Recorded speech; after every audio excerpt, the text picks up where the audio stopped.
para quem está conosco nessa primeira edição, né, se é a primeira participação, essa atividade faz parte de um projeto da nossa NPO chamado Escola para Todos. Esse projeto ele nasceu diante de um contexto de dados preocupantes, né? A gente sempre projeta isso no começo das nossas rodas, onde esses são dados nacionais do governo japonês, né, que mostrou que 41% das crianças estrangeiras que estão na rede de escolas japonesas estão com dificuldades, né, de acessar o conhecimento devido à dificuldade com a língua. 25% são brasileiras. Então, da nossa nacionalidade, né, temos muitas crianças com essas dificuldades. E aí, trazendo para o nosso contexto regional, né, somos uma NPO de Aitken, né? Ali em Aitken, a gente tem ainda mais de 2.500 crianças que estão fora da escola. Né? Então, temos crianças com dificuldade, temos crianças fora da escola.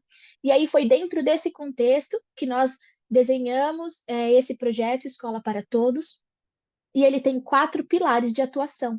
A nossa atividade de hoje faz parte do pilar informar, né, que é orientar as famílias brasileiras sobre educação bilíngue, língua materna, né, são encontros mensais que a gente tem com temas diversos, mas também temos outras atividades. O pilar do acolher, que é oferecer atendimento, né, às famílias estrangeiras. Então, você que está ouvindo esse conteúdo, se tiver alguma dúvida específica ou se você gostaria de um atendimento para ter a sua situação esclarecida, está com uma dificuldade na criação, na jornada escolar do teu filho, está com alguma dúvida no desenvolvimento dele, quer um atendimento individual, isso é possível e gratuito, né? Basta você agendar, no final eu vou explicar um pouquinho como é feito isso.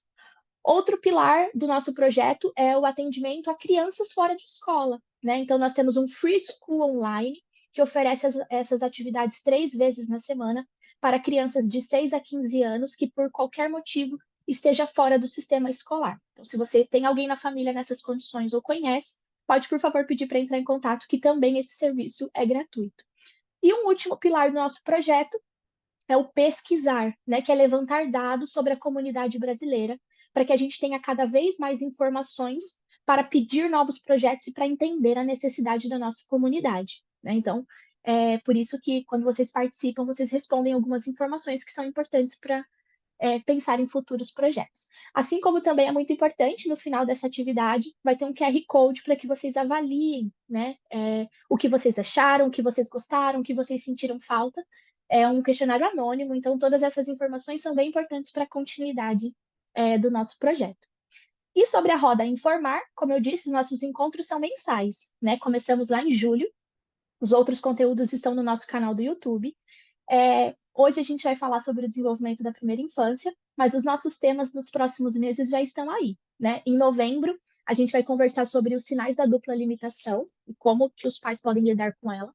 Em dezembro, a gente vai falar sobre os caminhos possíveis, né, pós o ensino médio. E em janeiro, a gente vai falar sobre habilidades sociais, né? Então, as nossas rodas acontecem geralmente nas últimas semanas do mês, online e ao vivo aqui pelo Zoom. Quem já se inscreveu, seguirá recebendo o link todos os meses. Tá? Bom, o que eu tenho para dizer é isso. Muito obrigada a todo mundo. Simone, por favor, eu vou tirar aqui para você projetar, ou se você precisar, eu posso projetar para você. Fica à vontade. Então, eu queria me apresentar, né? Novamente, aí para quem ainda não me conhece, que não participou, né, da outra roda. Eu sou Simone Dorrache, sou psicóloga e orientadora parental. E é um prazer estar aqui de novo, né, novamente com vocês, levando um pouco de informação, né, compartilhando aí as nossas ideias e trabalhando para que o projeto cresça cada vez mais, né, que é um projeto super importante, né, abrange algumas demandas aí, né, consegue atender algumas demandas que a gente vê que tem crescido bastante aqui, né, a situação das crianças e de adolescentes que estão conseguindo ir por alguns motivos, né, e aí eu vou falar um pouquinho hoje sobre o funcionamento do cérebro, né, de uma maneira bem básica, assim, bem didática, para todo mundo conseguir entender algumas questões, né. Essa pergunta é uma pergunta muito pertinente, né? Criança pequena, aprende rápido, né? Será mesmo? Será que isso é real, é verdade, né? Então, cientificamente, sim, né? A gente sabe que as crianças têm mais facilidade para aprender rápido, para aprender novas coisas, né? Elas têm bilhões aí de neurônios, então elas têm sim uma facilidade. Então, primeira resposta seria sim. E não, né? Porque biologicamente, sim, quando tudo está funcionando bem, né? Quando o cérebro da criança tá num funcionamento legal, tá bacana, a criança tá tranquila, então vai ocorrer a aprendizagem assim facilmente, né? E aí, para a gente entender assim o porquê o não também, né? Apesar de ter todas as habilidades aí na fisiologia, na biologia cerebral, né? Então, por que não, né? O que atrapalha? Que questões que entram aí que pode atrapalhar esse conhecimento, essa aprendizagem da criança, já que ela tem todo o potencial para que aprenda, né? Eu coloquei aqui o nosso primeiro slide aí, que vai ajudar a gente a pensar um pouquinho em algumas questões, né? A questão do indivíduo, nós, geralmente, da infância, né, a gente sempre busca atender algumas necessidades. E essas necessidades são, né, principalmente de aceitação e de pertencimento. Então, são questões que embora muitas vezes a gente né, esquece de pensar, mas a criança, quando ela está indo, né, para o ensino, né, na instituição, para a escola, então ela vai estar sempre procurando atender essa necessidade dela, de ser aceita e de se sentir pertencente, né, naquele ambiente, naquele lugar. Então, essa é uma questão já que pode influenciar se a criança não estiver sentindo atendidas essas necessidades. E isso é do indivíduo, né? Não só na escola, né? Estou colocando aqui mais no sentido da escola, né? Da aprendizagem, mas a gente tem essa necessidade de aceitação e de pertencimento em outros ambientes, na vida adulta, no trabalho, com os amigos, né? Em todos os ambientes a gente sempre está buscando isso, que é uma necessidade assim instintiva do indivíduo, né? Da pessoa. E a criança também vai estar buscando isso aí. E aí, o que pode acontecer, né? Vamos pensar no nosso contexto. A gente está aqui num outro país, com uma cultura muito diferente da nossa, uma língua, né, muito diferente, com uma estrutura diferenciada da nossa. Então, já é um ambiente diferente, né, estranho para a criança. E ela vai já se sentir um pouco mais insegura, né? Ela pode sentir mais medo, vai estar mais sensível a essas situações de estresse, né? Que vão acabar causando alguns estresses para ela. E aí é a hora que a gente percebe que pode influenciar na questão da aprendizagem. Ela tem toda a capacidade, todo o potencial, mas se ela está naquele ambiente onde ela não está se sentindo pertencente, onde ela não se sente acolhida, né? Ela não se sente aceita, em muitos casos, né? Muitos relatos. Eu tenho percebido muito isso em vários relatos, né? Com adolescentes, com crianças, com os pais, que existe uma falta, né? Que falta essa necessidade de se sentir pertencente àquele lugar, porque ela é sempre colocada como estrangeira, né?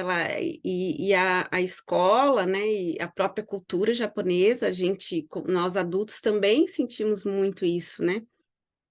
Que falta um pouco mais aí. Estamos caminhando, sim, para melhorar isso, mas ainda falta bastante para que a gente se sinta realmente à vontade, mais seguros, mais tranquilos, pertencentes a essa sociedade. A gente tem um caminho aí para percorrer, né? E para as crianças, principalmente, porque elas estão mais vulneráveis, né? Elas não têm a mesma capacidade cognitiva, né? O cérebro ainda está se desenvolvendo, então ela não tem a mesma capacidade que a gente, né? Que os adultos, de pensar, de elaborar, de assimilar essas questões aí das dificuldades com a língua, com a interação, né, com os japoneses. E aí, isso já pode causar um estresse, já pode ocorrer uma insegurança, um medo. Algumas crianças falarem assim: ah, mas eu não perguntei, não tirei a minha dúvida, não levantei a minha mão porque eu tenho medo, porque o professor é bravo, porque a gente não pode estar colocando muitas dúvidas. Às vezes ocorre isso, não é, claro que não é uma regra, mas percebe muito nos relatos, né? E aí, quando a criança já está assim, o cérebro já vai estar interpretando que existe um perigo, né? Esse já vai ser um sinal ali de que precisa ficar em alerta. Então, e isso já vai dificultar a aprendizagem. E aí a gente vai vendo uma maneira melhor aqui para a gente entender esse funcionamento aí do cérebro. Então, a gente tem, vou explicar um pouquinho aqui sobre o cérebro na palma da mão. Foi desenvolvido, né, pelo Daniel Siegel, que é um pesquisador, um médico psiquiatra, que estuda o desenvolvimento cerebral. Talvez algumas pessoas já tenham ouvido, né, ou visto, lido aquele livro O Cérebro da Criança. E ele, lá naquele livro, ele fala sobre essa técnica aí que ele desenvolveu, que é uma maneira bem simples de estar explicando para os pais como funciona ali o cérebro da criança, né? Então, ele utiliza uma maneira de estar explicando utilizando a mão, mostrando a mão, como se o nosso cérebro fosse a mão, né? E aí fica bem mais simples para a gente entender. Depois eu vou estar ligando lá com aquilo que eu comecei a falar, né? Da questão da aceitação do pertencimento, de quando a criança sente que algo, né, pode acontecer alguma coisa, existe um perigo que o cérebro está interpretando como um perigo, né? E aí a gente vai estar entendendo aquilo lá agora quando a gente vê como funciona no nosso cérebro. Então, a gente vai imaginar que aqui é o tronco cerebral, né? Nosso braço, e a palma da nossa mão é o nosso cérebro primitivo. Então, o cérebro primitivo é a primeira área que é desenvolvida no nosso cérebro, quando nós estamos lá, né? O feto está se desenvolvendo. Então, a primeira área do cérebro que começa a se desenvolver é essa área primitiva, que seria a palma da nossa mão, ou atrás da nossa cabeça, parte de trás, né, aqui. Essa área é uma área que é voltada mais para funções mais básicas, funções de piscar, né, de respirar, dormir, acordar, chorar, né, nossos batimentos cardíacos, essas coisas mais básicas, e das emoções. Então, ele é voltado para preparar a pessoa, né, o indivíduo, para luta ou fuga em momentos difíceis, momentos de estresse. Então, é a área onde estão as nossas emoções, aqui atrás. E aí, a gente tem lá dentro um pedacinho, né, uma areazinha no sistema límbico, que se chama amígdala. Não é a nossa amígdala aqui da garganta, tá? Tem o mesmo nome, mas é a amígdala cerebral.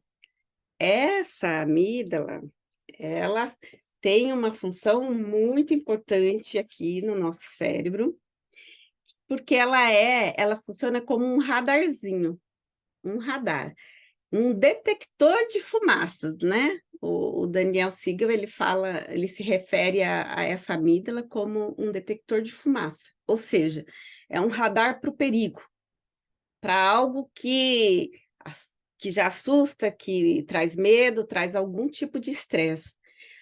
Aí ela está aqui dentro. E quando a gente dobra, né, fecha a nossa mão, nós temos essa outra área, que é o córtex pré-frontal, aqui, olha, na nossa testa, atrás da nossa testa. Essa área é a última área a ser desenvolvida no nosso cérebro. Então, ela é uma área voltada para o pensamento, o raciocínio, né, planejamento, controle emocional. Então, ela é a última área do cérebro a ser desenvolvida. E ela está sendo desenvolvida, hoje a gente sabe, né, pelas pesquisas da neurociência, que ela é totalmente desenvolvida por volta dos 24 até os 25 anos. Então, não é como a gente acreditava antes, né, que os pesquisadores achavam que fez 18 anos, já virou adulto, já sabe se virar, já sabe fazer tudo, lidar com as questões da vida. Na verdade, hoje, a gente sabe que não. Esse cérebro ele só vai desenvolver totalmente tudo isso até 24, 25 anos. Então, isso aqui, essa área, né, do pré-frontal, ela tem que trabalhar junto com a parte de trás, né, da área mais primitiva ali, que é a mais básica do nosso cérebro. Quando tudo está funcionando bem, nós estamos bem, sentindo seguros, né, tranquilos, ele está funcionando assim. E aí, de repente, quando a gente tem algo novo, a gente tem uma situação que vai trazer um desconforto, vai trazer um estresse, né, que pode... E aí a gente pode pensar lá naquela necessidade de aceitação e de pertencimento, que nós temos essa necessidade, e de repente a gente está num ambiente onde a gente não se sente seguro, não se sente pertencente àquilo, aceitos, que pode ocorrer, né, lá na escola. E aí, o que vai acontecer? Essa amígdala vai ser acionada e o cérebro vai se desconectar, ele vai abrir. Então, quando ele abre, quando ele se desconecta, quem é que vai estar no controle desse cérebro? É a área primitiva. Não é a área do raciocínio, do controle, do planejamento, do pensamento. Ela vai estar assim, olha. Nosso cérebro, quando ele está desconectado, que não está funcionando em conjunto, a gente não pensa, a gente não raciocina e a gente não aprende. Porque ele vai estar o quê? Ele vai estar aqui preparado para a sobrevivência dessa pessoa, desse indivíduo, desse cérebro. Ele percebeu que alguma coisa não estava legal, e isso não serve só para o contexto da aprendizagem, né? Serve também para outros contextos. Às vezes está em casa, a criança está passando por uma dificuldade com a família, com os pais, teve algum problema, isso aqui também vai acontecer, né? Então, ela não vai estar preparada para aprender, porque ela está no modo de sobrevivência. Lembra que eu falei que aqui na área primitiva, ele foi preparado para luta ou fuga, né? Para que a pessoa encontrou um leão na frente, né? O que vai acontecer? Aciona a amígdala, é uma emergência. E aí a gente precisa sobreviver. Isso aqui pode estar acontecendo com as crianças, com os adolescentes na escola. Então, eles têm todas as capacidades, têm tudo para conseguir, e de repente não está conseguindo, não está dando conta. Por quê, né? Então, a gente pode estar pensando nessas questões. Que ele pode estar com alguma situação que desconectou esse cérebro, e esse cérebro não está conseguindo aprender. Ele está em alerta. Então, ocorreu qualquer situação que traz um estresse ou uma insegurança para a pessoa ou para a criança, né? Que no caso nós estamos falando aqui da criança, lá no contexto escolar, ela não vai estar conseguindo aprender. Então, às vezes, pode achar que tem uma dificuldade cognitiva, por isso que não aprende. E muitas vezes não é. É alguma situação do emocional aqui, né? Que ela está ligada aqui no emocional, é ele que está no controle, não é a parte cognitiva. O cognitivo está ok, mas o emocional não. Então, quando o cérebro entende que alguma coisa não está legal, ele vai acionar isso aqui. E aí vai abrir, né? O cérebro não vai estar trabalhando junto a área cognitiva com a área primitiva, a área das emoções lá. E isso por si só já é o suficiente para prejudicar totalmente a aprendizagem, né, da criança.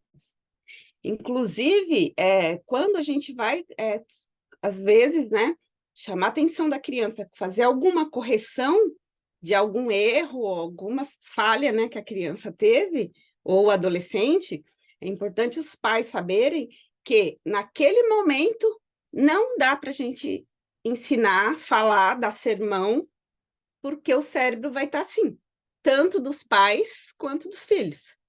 A área racional não está funcionando. Então, olha, é hora de parar, respirar, né? E depois voltar a conversar, se for necessário, tá ali corrigindo, falando sobre aquela questão, né? Que o pai ou a mãe precisa ver com o filho, né? Mas naquele momento vai estar assim. Então, não vai adiantar você falar. Que, entra por um ouvido e sai pelo outro. Porque ele não vai estar raciocinando. A criança não vai estar aprendendo nada, não vai estar ouvindo, não vai conseguir saber o que é aquilo que os pais estão cobrando, estão tentando ensinar. Porque aqui vai estar, ó. Às vezes, né, nós adultos, num momento de estresse, assim, a gente fala coisas que depois se arrepende, né? Que fala depois, quando tá acalma, quando tá mais fria a coisa, aí a gente pensa, nossa, devia ter pensado melhor, né? Não devia ter falado daquela maneira, não devia ter feito daquela maneira. Por quê? Porque a área racional não estava funcionando ali naquele momento, era só o emocional.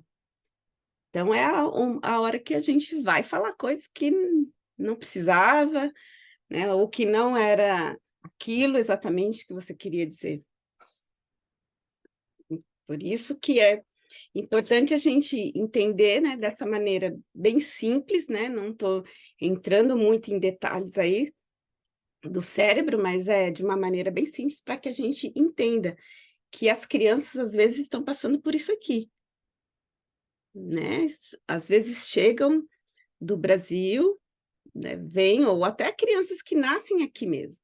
Tem um contexto mais confuso, assim, de sou brasileiro, sou japonês, aí é uma crise de identidade, também já é uma informação importante aqui, né, para esse indivíduo estar se desenvolvendo. Quem sou eu? Esse cérebro pode estar interpretando que, olha, não sei, estou perdida, né? E aí ele vai ser acionado, ele vai se desconectar. Então vai estar bloqueado para aprender. não vai adiantar tentar ensinar essa criança, esse adolescente, porque não vai conseguir. E aí, a gente sabendo de tudo isso, né, agora, o que a gente pode fazer, né? Que soluções que nós teríamos aí para poder estar ajudando, colaborando com as crianças, né, com o adolescente que está passando por essa situação, né, os pais que estão aí enfrentando isso. Como que nós podemos ajudar, né? Então, tem alguns pontos para a gente pensar, né? A gente tem que acolher, né? A gente tem sempre que estar acolhendo e pensar que eu posso não estar concordando com o comportamento do meu filho. Às vezes ele vai estar demonstrando aquela insatisfação, aquela insegurança, aquele medo lá, né? O cérebro vai estar no emocional, pode estar se comportando inadequadamente lá na escola, em casa, com os amigos. Só que a gente tem que acolher não o comportamento, a gente tem que tentar separar o comportamento da criança, né? A gente continua amando e só que a gente não vai aceitar o comportamento e não a criança, né? Criança, a gente tem que acolher. Sempre está demonstrando esse acolhimento para a criança. Validar, né, os sentimentos da criança, que muitas vezes a gente não valida. A gente fala assim, nossa, mas que besteira que você está falando, não é nada. Vai, espera um pouquinho que passa. Às vezes a criança até tenta contar para os pais, conversar com os pais que está passando por alguma situação na escola, e muitas vezes os pais não ouvem. Eles acham que não tem importância aquilo. Mas por mínimo que seja, que for, né, que a criança trouxer, né, de informação de algo que ela tem vivido, que ela tem passado na escola, tem que ser validado, tem que ser ouvido. E os pais precisam nomear para as crianças, porque muitas vezes eles não conseguem nomear o que eles estão sentindo, eles não conseguem explicar o porquê, e isso é uma função dos pais, né? Para os pais ajudarem. Olha, parece que você está triste hoje, o que aconteceu? Vamos ficar aqui juntinho, vamos ver se a gente consegue entender o que aconteceu. Eu entendo que você ficou com raiva, que você bateu no amigo, né? Então, bater no amigo não é legal, mas eu entendo, aí eu valido aquele sentimento. Eu entendo que a raiva existe, ela faz parte do nosso desenvolvimento, ela é necessária. Muitas vezes a gente tenta, não, porque não pode, né? Não pode ter raiva, não pode. Não, o que não pode é agredir o amiguinho, mas a gente vai ter raiva às vezes. Nós temos, adultos também temos raiva. Então, não é o sentimento que a gente tem que corrigir, né? É o comportamento. Então, por isso que nós precisamos validar e nomear esse sentimento para a criança, porque eles não sabem nomear. Então, a gente ajudando eles a nomear, a gente também já está ensinando eles que sentimento que é aquele, né? Vai ajudar bastante, porque quando você nomeia, você já tem mais clareza daquilo que você sente. E outro item é a gente focar no que a criança consegue, porque na maioria das vezes os pais, né, estão mais focados naquilo que não conseguiu. Então, meu filho não tirou 10, mas ele tirou 3, ele tirou 4. É pouco para os padrões, né, das avaliações tradicionais, seria pouco. Mas, olha, às vezes ele se esforçou, ele estudou, ele deu o melhor que ele podia naquele momento.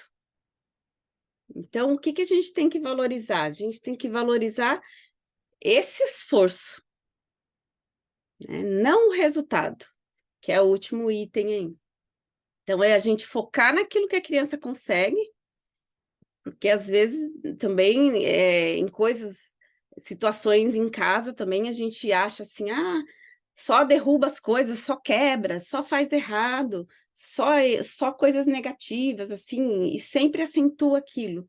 E nunca está ligado naquilo que a criança consegue fazer. E sempre as crianças conseguem fazer várias coisas, elas não estão lá no não consegue. Elas também têm as partes que elas dão conta, que elas conseguem sim. Então, focar mais nisso, no que elas têm sucesso.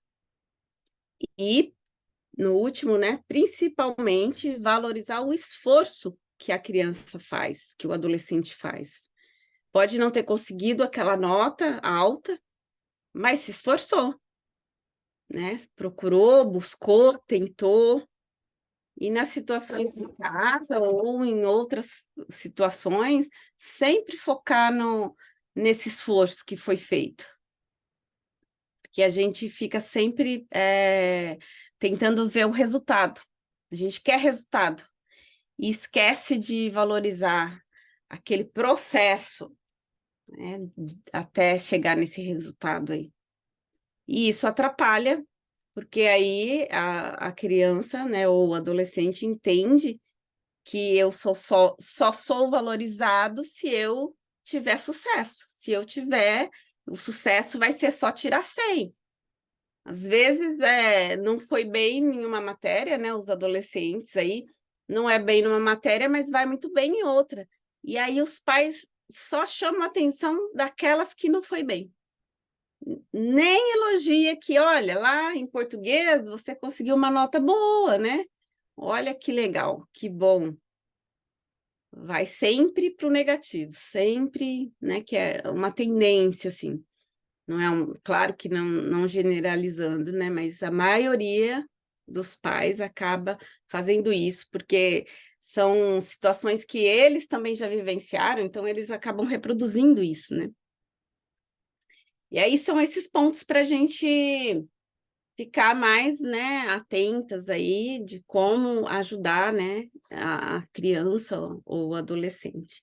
E eu deixei uma frase aí também de um outro pesquisador aí, médico também, que é que uma criança precisa de encorajamento como uma planta precisa de água. É essencial para o crescimento e o desenvolvimento saudável. Então, e o que seria essa água, né, para a criança? É exatamente a gente estar fazendo atendendo aquelas necessidades lá de pertencimento, né, de aceitação, na família também, não só na escola, né? E colocando em prática esses itens, né, que eu coloquei aqui, de como a gente pode estar ajudando as crianças. E isso seria já a água que essa criança precisa para ela crescer saudável, né, emocionalmente saudável e poder ser um adulto saudável, com menos traumas possíveis, né, conseguir lidar com as dificuldades aí que a gente enfrenta na vida, né? Então, era isso que eu, que eu queria compartilhar com vocês. Questões aí, para a gente pensar e tentar levar para a nossa família, né? Para as crianças com quem a gente tem contato. E para a gente também, né? Porque o cérebro dos adultos também funciona assim, né? Tem que estar trabalhando aqui em conjunto, que quando a gente tem um estresse, vai estar assim. A Aqui em gente casa, Simone, desde quando você compartilhou isso, eu compartilhei com o marido, virou até uma piada interna, que às vezes a gente fala, ih, a amígdala ativou. Quando tá muito assim. Principalmente porque temos duas bebês muito pequenas, uma de 2 anos e uma de 1 ano. Então, às vezes, elas estão com as amígdalas sempre ativadas e a gente ativa a nossa no meio também, e fica todo sim, mundo com a sim. amígdala ativada. Aí Uhum. um ou outro, às vezes, faz essa recapitulação, né? Epa, não é momento, calma aí, né? Tá todo mundo com a amígdala ativada. Muito É interessante. de parar um pouquinho, né? E aí a gente chama esse parar de pausa positiva, que não é o cantinho do pensamento que funciona. é essa pausa positiva, é a gente tentar buscar uma maneira de relaxar, a criança também, às vezes, ter um espaço onde ela possa respirar, né? Não é na cadeirinha lá do pensamento, porque nesse momento aqui que está assim, não tem pensamento. Então a criança vai pensar como? Ela ainda está desenvolvendo tudo isso. Se nem nós adultos conseguimos, né, nos momentos assim de raiva, pensar muito bem, imagine a criança que ainda nem desenvolveu isso aqui, né? O cérebro dela, essa área aqui, olha, do raciocínio, do pensamento, nem foi desenvolvida ainda. Então, cadeirinha do pensamento, cantinho do pensamento não funciona, tá? É se acalmar, e isso não significa que você vai deixar seu filho, sua filha fazer o que quer, não é ir lá para o permissivo, né? A gente vai retomar a conversa, a gente vai ver o que aconteceu, por que aconteceu, né? Vai estar conversando, vai estar se conectando com eles para que eles se sintam acolhidos. E nesse momento que eles se sentem acolhidos, ouvidos, eles tendem a agir melhor. Quando nós nos sentimos melhor, a gente age melhor. Sim, isso é verdade. Simone, muito obrigada. Pessoal, se vocês tiverem dúvidas, no final a gente vai ter um tempo para perguntas, né? E achei muito interessante, Simone, que você colocou essa frase de que uma criança precisa de encorajamento, assim como uma planta, porque apesar da gente não ter compartilhado as nossas apresentações entre nós, faz todo sentido para o que eu trouxe agora, porque eu fiz essa exata comparação sobre o desenvolvimento de uma criança e o desenvolvimento de uma planta. Acho que todo mundo já deve ter visto por aí alguns memes falando, somos como plantas, um pouco mais complexos, né? Mas, de certa forma, essa analogia faz muito sentido. Dando continuidade ao que a Simone apresentou, pessoal, eu trouxe algumas informações sobre os principais dilemas que a gente tem na educação das crianças da primeira infância, né? Como eu me apresentei no começo, eu sou Marcela, eu sou pedagoga, atuo como professora, como orientadora educacional, e também no nosso balcão de atendimentos a famílias, né? Então, selecionei os principais dilemas no sentido das principais dúvidas que a gente tem recebido, né? Então, reforçando o que a Simone já respondeu lá no começo, criança pequena, sim, ela aprende rápido. Biologicamente, estando tudo perfeito, né? As pesquisas até explicam o porquê isso acontece, né? Tem um neurotransmissor que é o nome dele mais simples, né, o GABA, é, ele ajuda a consolidar informações, né, em uma pesquisa em que adultos foram expostos a várias sessões de aprendizagem. O número de GABA no cérebro continuou o mesmo, enquanto nas crianças isso vai se multiplicando, o que ajuda elas a consolidarem mais rápido as informações e, portanto, os aprendizados. Mas é claro que, para isso, é necessário que existam condições favoráveis. Quando a gente trouxe esse tema, é porque muitas vezes a gente escuta o relato de famílias que colocaram os seus filhos para iniciar a trajetória escolar e tem essa crença de criança aprende rápido, então eu não preciso acompanhar ele de muito perto, porque criança aprende rápido. Acabei de chegar no Japão, tem outra língua para lidar, mas criança aprende rápido. E essa é uma crença um pouco verdadeira e um pouco falsa, né? Porque, como a Simone já explicou a questão cerebral, é necessário condições favoráveis para isso. E aí é claro que, de primeiro momento, a gente pensa, então, que condições são essas? Foi aí que eu trouxe uma planta, né? Para a gente plantar qualquer coisa, a gente precisa saber as condições que aquela planta precisa. Tem umas que precisam de mais sol, menos sol. De modo geral, todas precisam de um solo fértil, a semente, a água, sol, né? Oxigênio e tal. Algumas são mais específicas, né? Não pode ficar muito no sol, muito na sombra. Mas, de modo geral, esse acompanhamento do desenvolvimento de uma planta é muito parecido com o desenvolvimento infantil. Né? Veja aqui na minha próxima ilustração, olha lá a nossa plantinha crescendo. Né? É muito parecido aqui do meu brotinho que vai virar uma árvore, né? E no meu exemplo aqui de um bebê, né, que vai virar uma menina, uma mulher. Então, é importante entender quais são essas condições. O que condições são essas, né, para que então uma criança aprenda mais rápido, né? O aprendizado de uma criança, de um ser humano, ele é construído na relação dela com objetos e pessoas. né? E essa relação, ela vai mudando com o passar do tempo, né? O tipo de troca com objetos e pessoas que um bebê pode ter é diferente de uma criança de 1 ano, 2 anos, 6 anos, né? Então, é importante que nós, cuidadores, pais, professores, né, no processo de desenvolvimento, possamos estimular essa criança na sua curiosidade.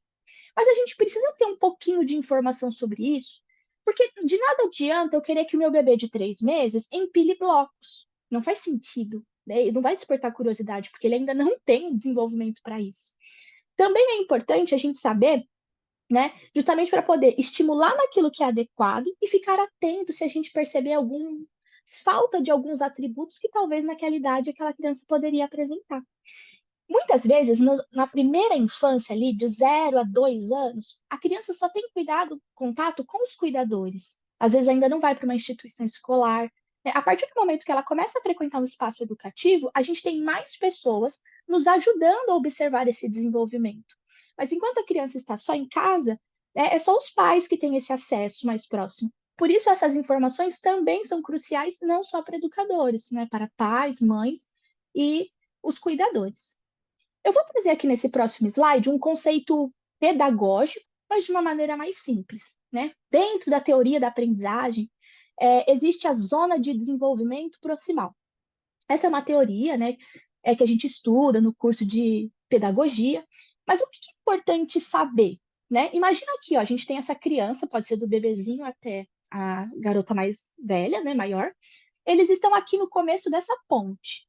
Essa é o saber atual, o que eles conseguem fazer hoje, né? O bebê, dependendo da idade, hoje ele engatinha, ele já senta, a criança já fala, a criança já lê, já escreve. Depende da idade. Então, tem o que ela sabe hoje. E aí, lá onde está aquela árvore, do outro lado, é o saber a ser alcançado, né? Onde ela vai chegar lá na frente. E essa ponte, que vai ajudar ela a chegar lá onde ela quer, é essa mediação, essa zona de desenvolvimento proximal. Ou seja, deixar a criança fazer sozinha o que ela sabe fazer sozinha e oferecer estímulo e apoio para aquilo que ela precisa de estímulo e apoio para chegar até aquilo que vai ser alcançado. Então, assim, existem coisas que a criança não consegue fazer mesmo com ajuda. Um bebê de 6 meses não consegue amarrar o sapato, mesmo que eu fique lá ajudando. Não faz sentido, né? Mas uma criança de 2 anos e meio que começa a ter coordenação motora fina, pode talvez demonstrar esse interesse dessa capacidade. E com o meu auxílio, ela vai conseguir desenvolver essa habilidade até atravessar a ponte do outro lado. Então, quando uma criança é estimulada em coisas que ela já sabe, ela perde o interesse, porque ela já sabe, aquilo é muito fácil para ela. Quando ela é estimulada em coisas muito além da capacidade dela, é difícil, né? Gera um estranhamento. Então, a gente tem que oferecer estímulos e apoio dentro do que a criança consegue fazer, né, e dificultando cada vez mais, né, e ajudando, e treinando, e estando perto, para que ela vá se desenvolvendo até chegar aquele conhecimento mais consolidado, né? Então, isso já responde um dos principais dilemas, porque muitas vezes as pessoas veem ou é A ou é B, por exemplo. Eu tenho que pressionar minha criança a começar a falar, ou eu espero o tempo dela? Não é nenhum nem outro, né? Existe o tempo, mas uma planta, por exemplo, se eu der só tempo para ela, ela não se desenvolve. Ela precisa de água, de nutriente, de estímulo. Mas se eu oferecer pressão, ela também não se desenvolve, né? Então, não é nenhum ponto nem outro. Eu preciso ter um entendimento da etapa de desenvolvimento do meu filho, mas eu também preciso dar espaço, né? Porque a ciência, de modo geral, quando a gente está falando de humanos, ela sempre é uma média, né? Então, com 12 meses, não fala nenhuma palavra, é motivo para eu estar em desespero? Não, pera lá, né? A gente tem uma faixa de tempo para começar o desenvolvimento da linguagem. E aí começam várias observações, não só em relação à linguagem, mas em relação a qualquer outro aprendizado. É questão de estímulo ou é algum atraso cognitivo, algum problema cognitivo? Outra coisa, uma dúvida que a gente sempre recebe, assim, até que ponto eu tenho que ensinar? Até que ponto eu tenho que deixar ele por conta própria? Isso é só na observação. Eu testo, com ajuda ele faz, sem ajuda ele faz. Então, o que uma criança já faz sem ajuda, a gente sempre propicia que ela continue fazendo. E eu vou oferecendo ajuda, naquilo que ela consegue fazer apenas com ajuda. Porque daqui a pouco essa coisa que ela faz com ajuda, ela não vai precisar mais de ajuda. E assim ela vai avançando, né? Então, essas informações são importantes para que pode parecer bobo, mas muitas vezes a gente quer brincar com o nosso filho de uma coisa que ainda não faz sentido para ele, né? Porque ele ainda não desenvolveu aquilo. Eu me lembro, mesmo eu, olha, nossa, uma pedagoga se formou, estudou isso. Quando eu tive minha primeira filha, eu me lembro da primeira vez que eu comprei blocos de encaixar e eu queria brincar com ela e eu me preocupava. Meu Deus, ela não pegou o tchan da coisa, não sabe como que é. Mas ela era muito nova, estava totalmente aquém da habilidade dela, né? Ela estava ali no visual, vendo as cores dos blocos, era isso que chamava a atenção dela. Não encaixar, não empilhar, nada disso. Então, essas informações são importantes nesse sentido. E aí, o que é importante também a gente saber? Esse gráfico é de uma pesquisa científica, né, que mostra ali da concepção até os 80 anos, né, então do início ao fim da vida.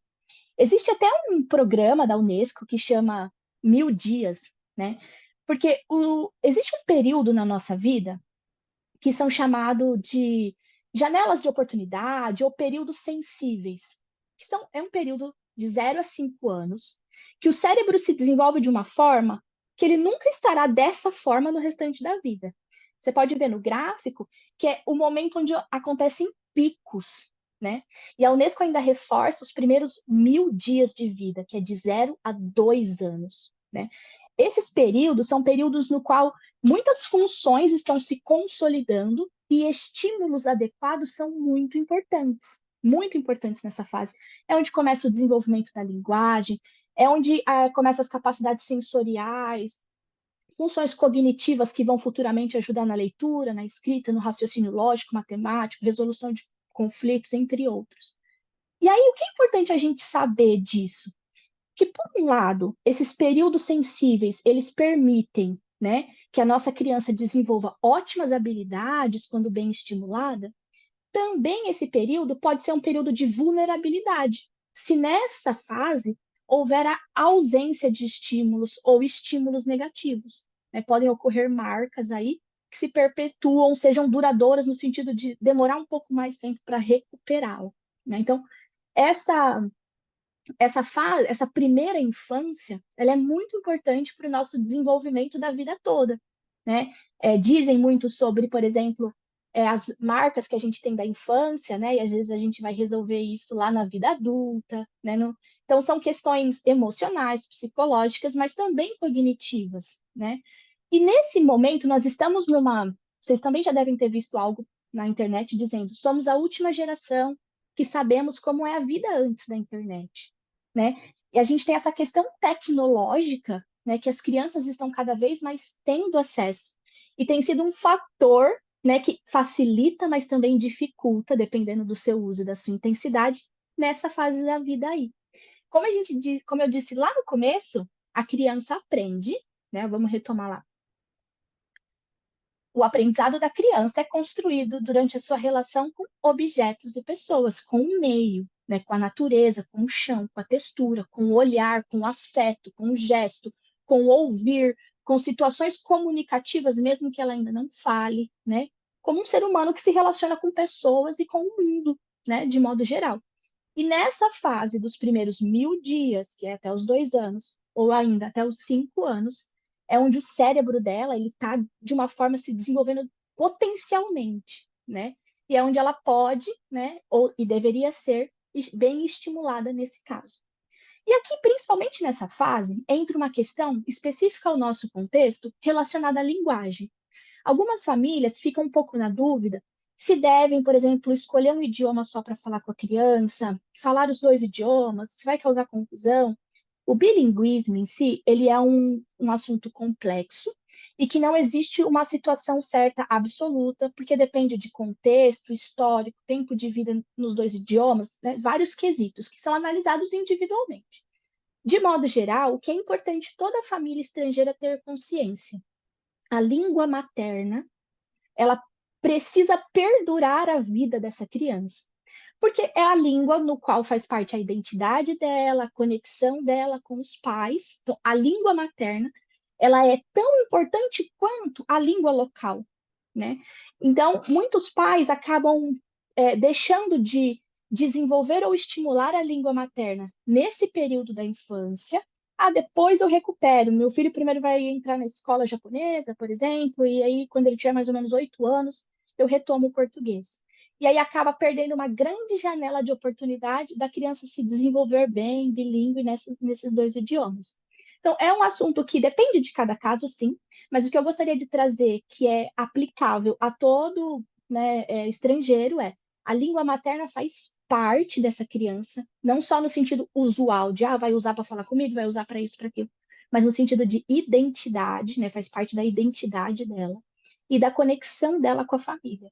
Porque temos atendido, infelizmente, muitas famílias que aí mais ou menos ali na faixa dos 12 anos em diante, começa a ter dificuldades em conversar assuntos mais complexos, como sexualidade, uso de drogas, comportamentos de adolescência, porque a criança já não compreende o português e os pais não conseguem ter esse tipo de assunto em japonês.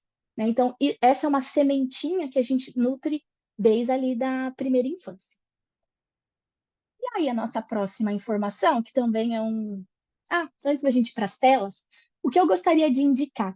Muitas vezes eu tive as minhas filhas, por exemplo, aqui no Japão. Né? Então, eu tive um pouco de dificuldade de encontrar alguns materiais, porque não dominava a língua, não domino a língua japonesa, né, sobre o desenvolvimento dela, informações que eu gostaria de ter. Então, eu trouxe dois materiais que são em língua portuguesa, são produzidos lá no Brasil, né?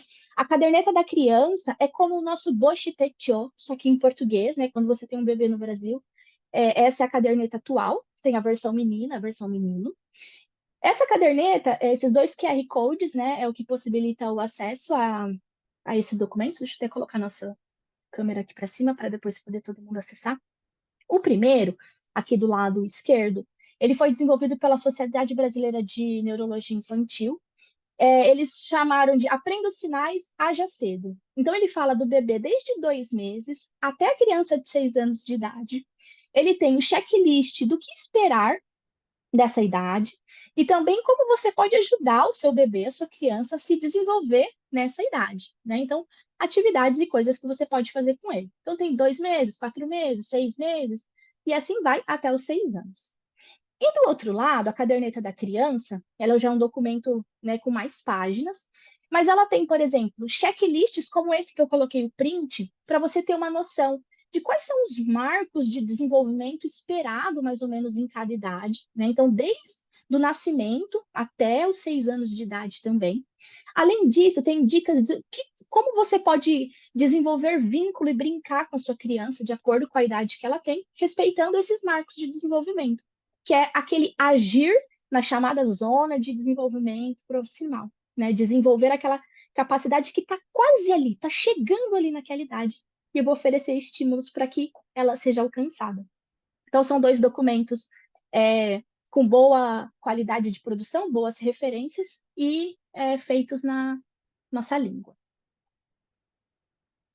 E aí, então, eu trouxe aqui a tela, né, que é um assunto muito atual, que a gente também recebe muitas dúvidas das famílias, principalmente nessa questão da primeira infância. Acho que é um assunto também que está muito em alta, né? É novo, a gente está colhendo dados, né? A ciência tem poucos dados ainda sobre essa geração que já nasce, né, nessa imersão.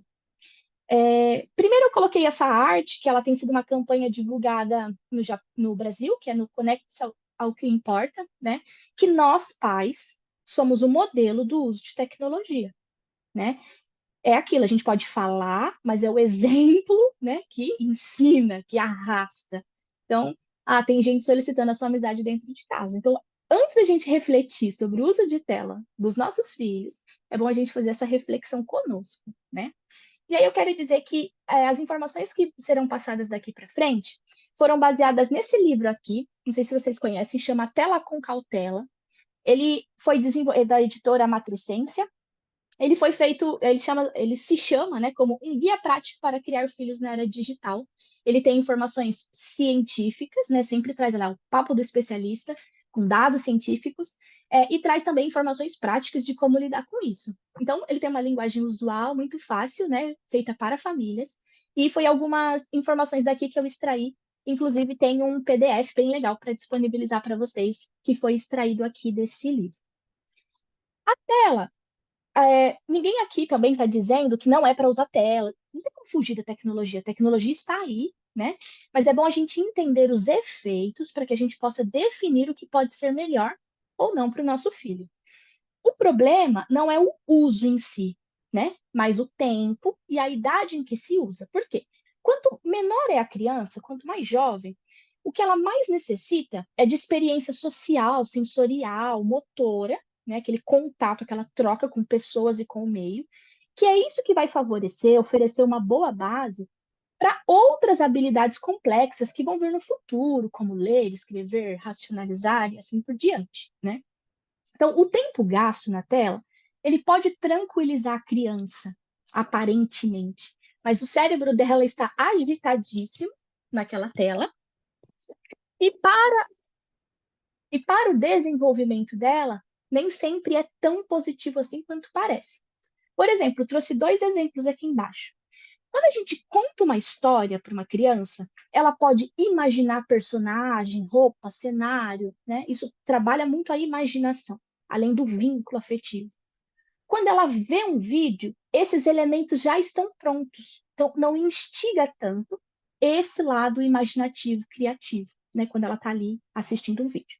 Um outro exemplo, ao brincar com crianças, né, desenvolve-se, por exemplo, vínculo, noções de regra, limite, comunicação, resolução de conflito.